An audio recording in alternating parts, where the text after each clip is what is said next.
好，来继续来看环保署环境督察的前总队长，2年前开始利用权势，甲女同事性骚扰、防免责。台中地检署深入追查，发现受害的女性高达11个。这位前总队长接受到监察院调查的时阵，甚至是大言不惭，就是唔惊闹下海，讲是因为女同事无法度拒绝伊的烟头漂撇，是一点忏悔都无。立委陈昭珠质询的时阵痛骂，讲当时的环保署长甲高层涉嫌暗砍，才会予伊遐尔唱秋，应该就要彻底调查，追究责任。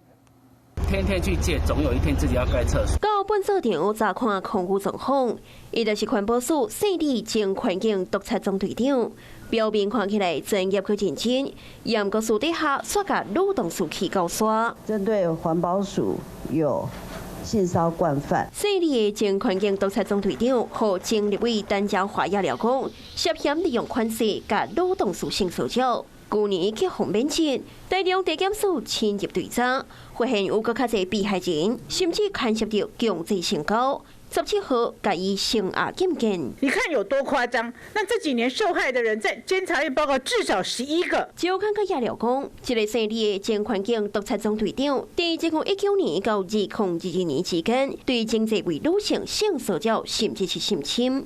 受害者包括着同事、训练班的学员、外部厂商的员工，超11个人。犯案的地点包括着办公室、出差的旅馆、食饭场合。甚至坐公车甲坐高铁，伊拢敢对女性卡来手来。伊伫咧接受监察院调查时，讲家己穿了较拍，女同事对伊的关心无法度抵抗，佮批评被害人伫伊离开时才压出来，互伊感觉红反背，实在是气食心，红地嘴。谁在压案？谁让这些受害者求助无门呢？当时的署长张子静，当时的环保署主秘叶俊宏。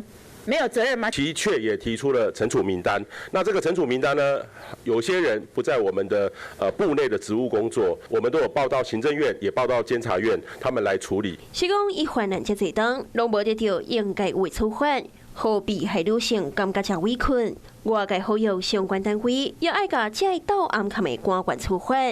检方也口头追查，是不是还有更较侪被害人，要互这个环保署的小弟哥得到法律的制裁。Hello， 我是蒋欣梅，想要抢先掌握最及时的新闻资讯吗？赶快订阅、按赞、开启小铃铛，锁定华视新闻 YouTube 频道。